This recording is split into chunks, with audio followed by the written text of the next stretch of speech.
Hello, beautiful Taurus, and welcome to your May 2021 astrological chat.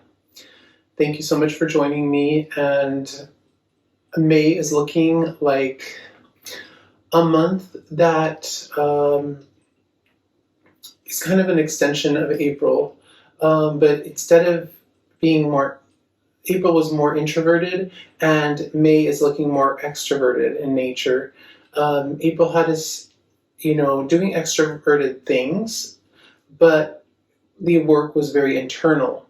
Now, May is, we could be doing external things, but it's also a lot of external environmental changes in our lives as well.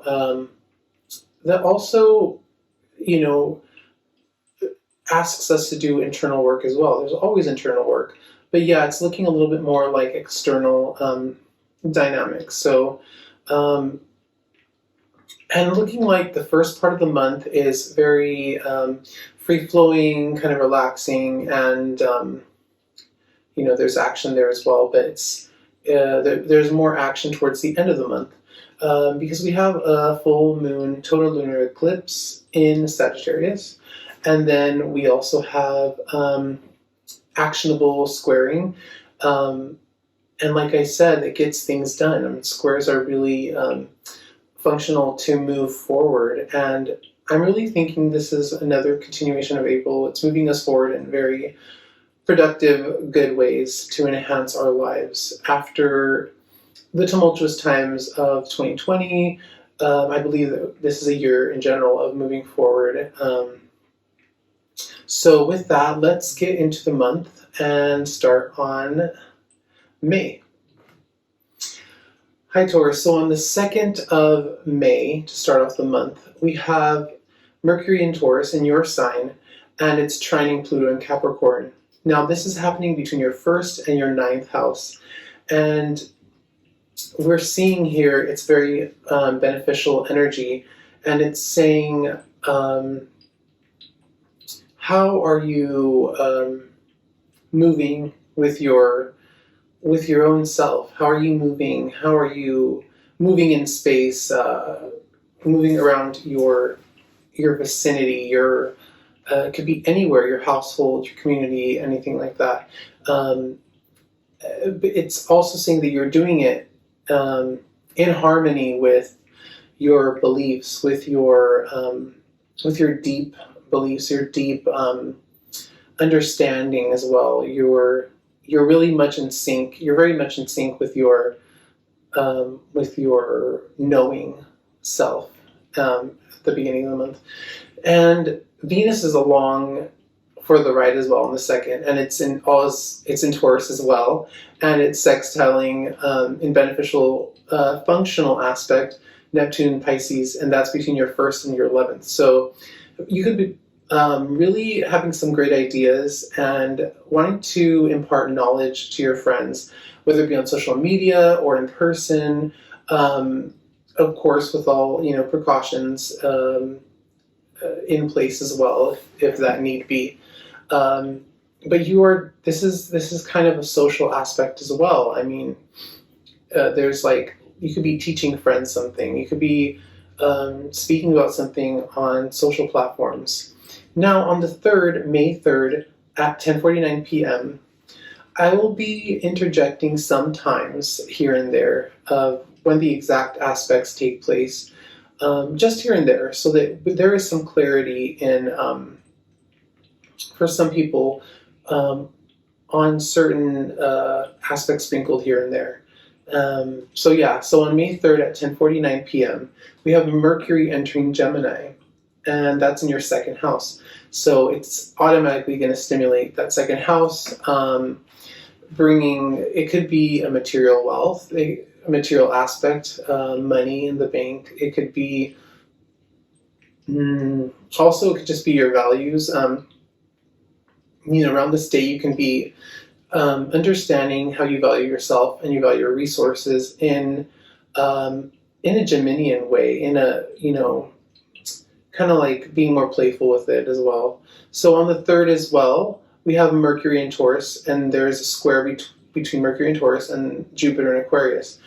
and that is between your first and your 10th house, Taurus. Now, what this says to me is there is some action you're taking. There could be a nudge for you. Something could be nudging you towards action in your career. There's an inner agitation sometimes that gets us moving and has us take action and expand with Jupiter there.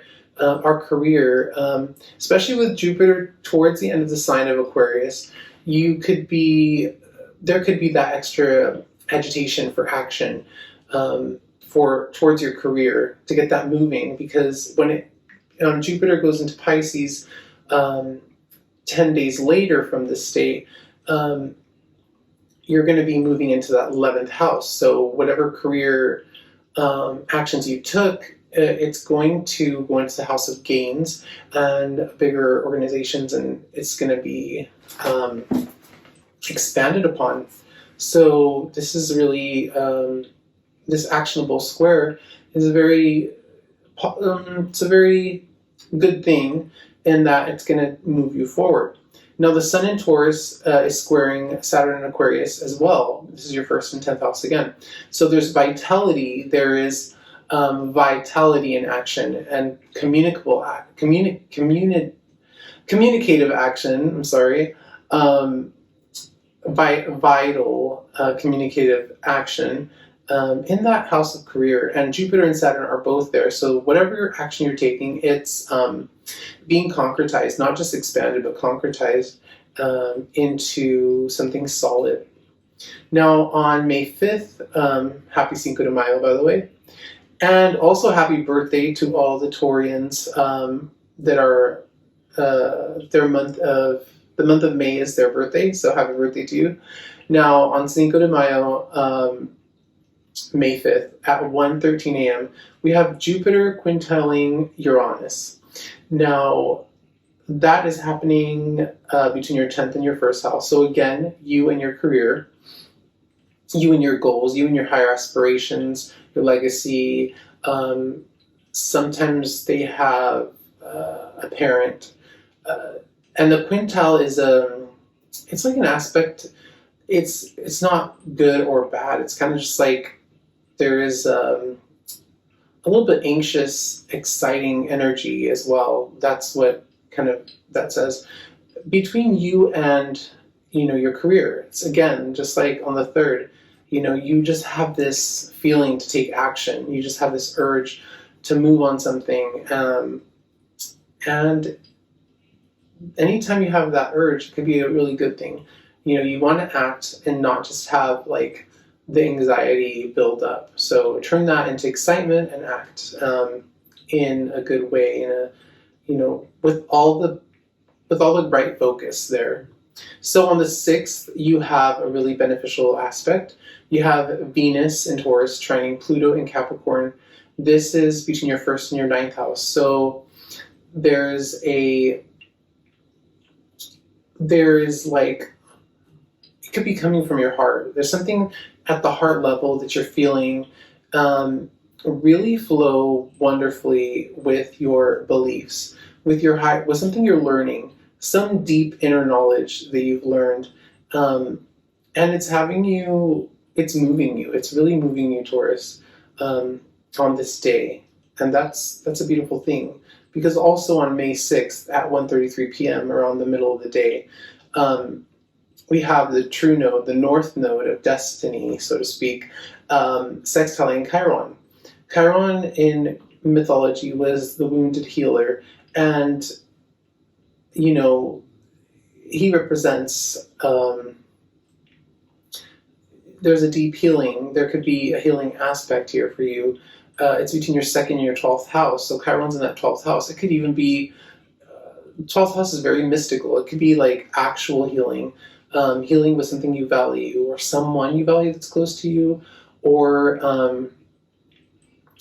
financial healing, financial amendment, something really nice that could be happening there. And Venus is in a trine there, 1st and 9th house. So it could be like some higher organization as well. But definitely a beneficial aspect here for your value, your worth, your material goods, and maybe healing through creativity as well, or spirituality. Now, on May 8th, we have at 4:51 a.m. Most of you guys will be asleep during this time, unless you're very early risers. And on this day, we have Ceres, the asteroid Ceres, entering Taurus, your house, at that time, 4:51 a.m. on May 8th. And with this, we have Ceres, asteroid in Greek mythology, was related to agriculture, was related to the spring, and there's a bountiful nature to it. So bringing that to you, you could be coming into a time where you seem more bountiful. There's this bountiful energy about you. There's life flowing through you, and this could bring you vitality as well. This is really great for you, Taurus, especially in your season.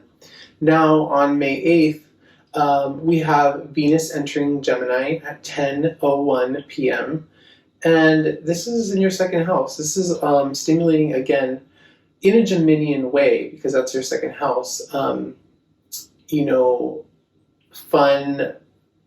Fun energy to your house of value, to your house of material wealth and goods. And you could you could be playing a little bit with buying things, purchasing things, your money. You could be having a little bit of fun with that. And that's really nice. That's a really nice thing to do, especially after the end of April, which is a little bit heavier with that full moon in Scorpio. So I see that this can be a really nice way to, in a way, remedy that, all that energy that was in your 8th house. Now you're kind of seeing stimulation with your own value and your own material goods.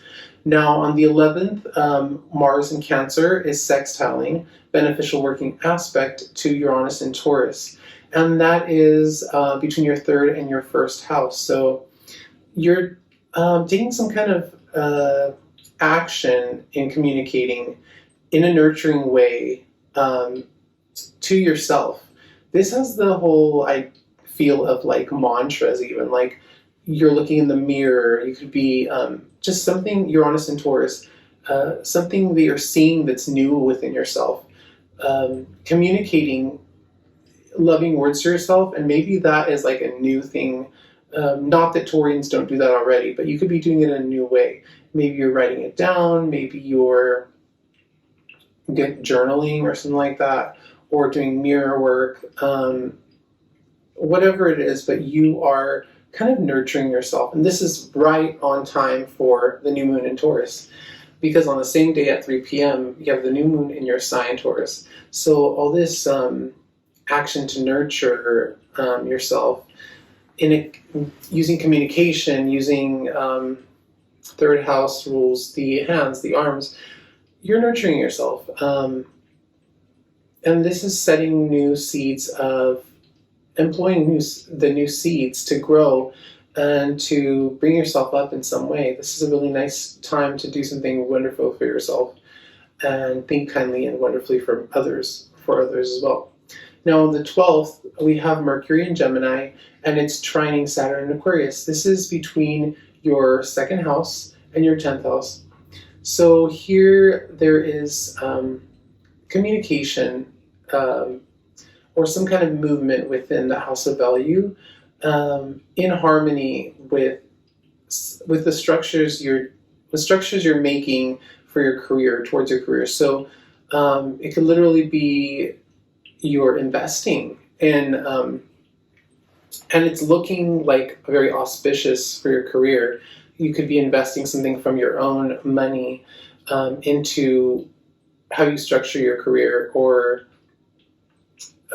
physical, tangible things that are going to function for you in your career. This is really nice. So on the next day, May 13th, Jupiter is entering Pisces in the 11th house. So this is big because with Jupiter, it's such a big planet, you can even feel the energy shift. But yeah, this is happening May 13th at 6:36 p.m. for all those who want to know. I believe that is Eastern time. So for those on the West, Pacific time, that would be 3:36 p.m. Now, Jupiter entering Pisces in the 11th house, that's your house of gains. House of gains, like kind of like wealth coming from bigger organizations, bigger entities, philanthropies, things you're working for, like for the whole, and then the whole working for you. Could be just friends and social events. It could be help and money coming from friends as well as resources. This is really nice because I know you guys have been working really hard in career and structuring that in new and innovative ways because you guys are innovating. And also on the 13th, we have the Sun in Taurus, and it's sextiling Neptune in Pisces. That's a beneficial aspect between your 1st and your 11th house. So something that you are doing with all the vitality that you have, you're working towards a creative, kind of like creative, you're working creatively to stimulate that resource of with your friends or with big organization or online. 11th house is also online, social media. You're doing something towards that. Now, jumping towards the end of the month on the 17th, we have the Sun in Taurus trining Pluto in Capricorn. That's between your 1st and your 9th house. Now, for you, Taurus, this is you are in free flow with, could be a teacher, or it could be something you're learning, some new knowledge, some higher knowledge, some bigger perspective. You're gaining bigger perspective in a transformational way, in a deep transformational way. You're gaining this perspective, and it's really helping you a lot with everything that you've been doing and that you're going to do. Now, 2 days later, on the 19th, we have at 3:12 p.m., again, that's Eastern time, so adjust accordingly. I would say that's around 12 p.m. Pacific time. And we have at 29 degrees Leo, a moon. It's not a full moon or anything, but I think this is an important aspect to realize because Leo's very creative, but it's happening in your 4th house of home. So there's something creative you're doing at home, or there's this energy and vitality at home, maybe a day to rest or a day to have a little bit of relaxation, do something fun. And on the 19th as well, we have loving Venus, planet of love and value and beauty, in Gemini, which is again that 2nd house for you, trining Saturn Aquarius in your 10th house. So you could be home and you might be,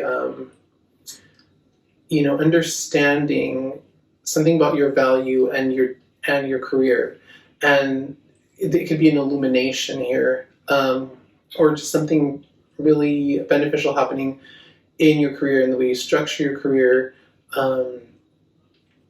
and your appreciation for that on that day. Now on May 20th, we have at 3:37 p.m. the Sun entering Gemini. This is your 2nd house. So the Sun is going to your house of value, that beautiful house of things you hold, things that you create and nurture from yourself. And it's bringing that vitality to you. This is beautiful. And then on May 21st, we have the Sun in Gemini squaring Jupiter in Pisces between your 2nd and your 11th house. Now, this is where in May we have a little bit more action. We have a little bit more, some people think friction, but, it's almost like a nudge to get up and go and do something, It's like, for some people, it's like kind of like your friend nudging you and saying, hey, wake up, we got to take action, we got to get up. And this is very good because if we didn't have the square aspects, we wouldn't move, we wouldn't get things done. And this is wonderful. So on the 2nd I'm sorry, on the 21st, yeah, that Sun in Gemini squaring Jupiter in Pisces between your second and your 11th house. So there is something in your with your values, between your values and external resources that's taking place. That's actually happening now. And I say that because Jupiter and Neptune, where these squares are coming from, they're benefics, and usually everything that, even if it's a square, it's like can be really, really helpful and really a growing experience and something that pushes you forward in big ways, big beneficial ways. So I don't think these squares are like something so terrifying or anything like that. It's just action and for growth. And this is between your second and your 11th house. So your friends,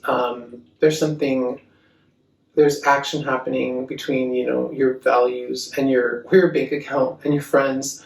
And, they could be helping you. They could be very beneficial resources in helping you grow financially even.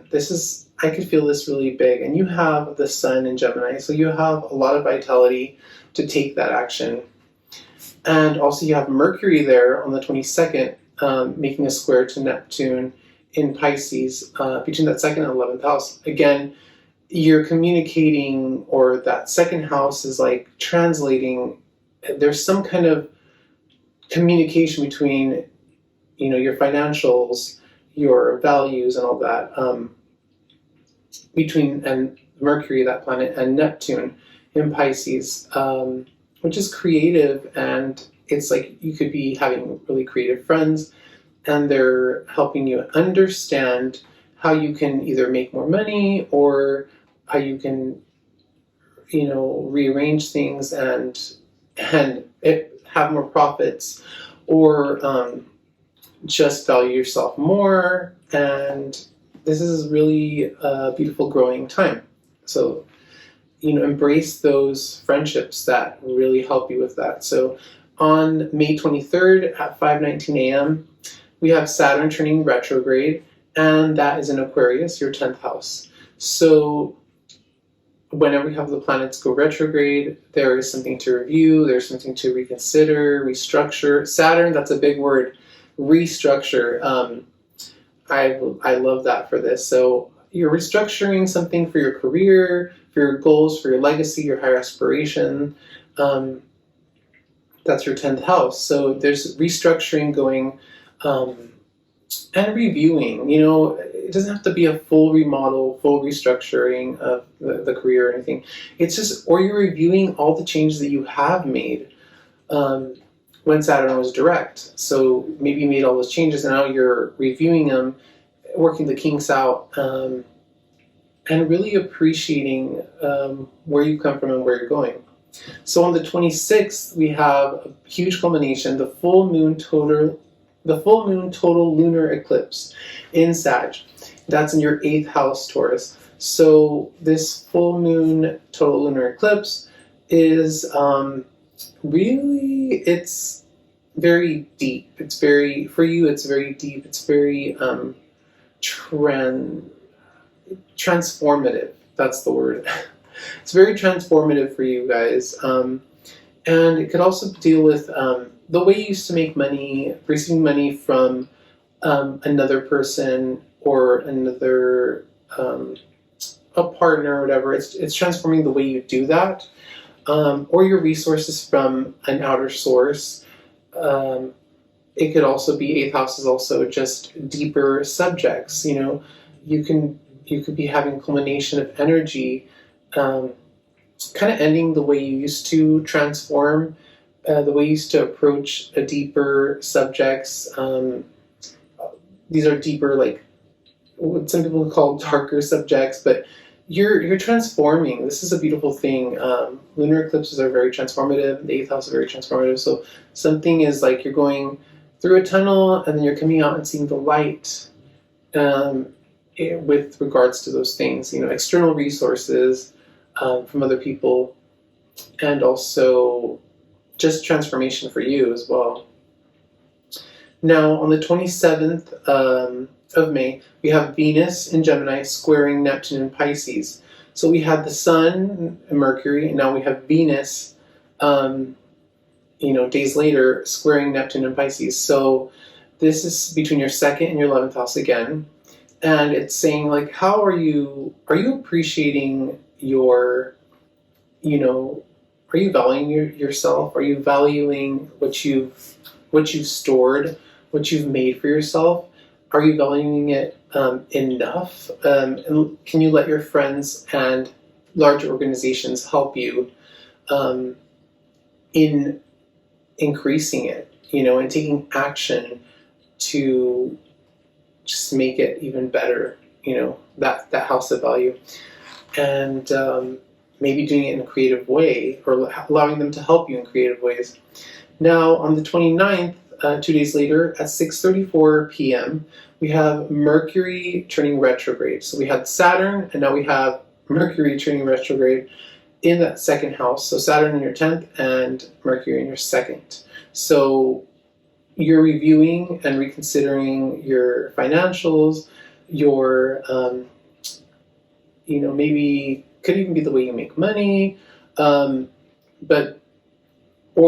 you're just looking over the changes you've made, like I said earlier, and appreciating them, working the kinks out again in your financials or your values, the way you value things, your value system.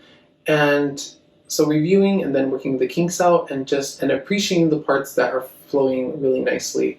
Mercury retrogrades also can have, like your electronics and all that kind of, all the stuff that you hear all the time. But the fact that it's in Gemini, I believe it finds a smoother resolve than if it's in another sign, which is not its domicile. So, like, let's say something goes wrong, and it's just like the traditional, like, oh man, my phone or my car or whatever. Like, but I feel like since Mercury is in Gemini and its domicile, it has all the tools to fix itself smoother, if not more quickly. So that's really nice as well on that end of the scale. Let me see. On the 29th, we have Mercury in Gemini conjunct Venus in Gemini in your second house. So the fact that it's conjunct Venus, even though Mercury is going retrograde, there is like a beneficial aspect. There's a benefic there, saying like really smoothing things out, really making it kind of like tending to Mercury. Like Mercury is not just there kind of like slowing down or moving backward, which it seems like it is, but it's not moving backward. So any technical difficulties are there, but there's someone helping Mercury out to like, here's some coffee, here's some tea, like, like, here, I'm going to help you to review things. I'm going to help you to make things better. And this is looking very good for you as well. And for everyone else under this Mercury retrograde. So to end the month, it really does end on a high note. On the 31st, the very last day, we have a nurturing Mars in Cancer, trining Neptune in Pisces. So both water signs, very watery end to the month. And, there's a trine here. It's a very free-flowing aspect. So Mars in Cancer trining Neptune in Pisces between your 3rd and your 11th house. So there's nurturing communication from you to friends, or from friends to you, vice versa, or online, social media. There is an understanding, a mutual understanding here, creative understanding, creative force, nurturing creative force. You're receiving from social media or from friends or from a large organization, and they're going along with your communication. There's harmony here. So fear not. Is a really good month. There's a lot of movement forward, a lot of realizations, a lot of great things that are happening for the summer. And yeah, thank you so much, Taurus, for joining me. Please feel free to share, subscribe, comment, all those good things. And I hope to see you guys in June. Yeah, so it's looking like summer's warming up. And I just wish you guys a very pleasant beginning to that. So thank you so much, and I'll see you guys next month.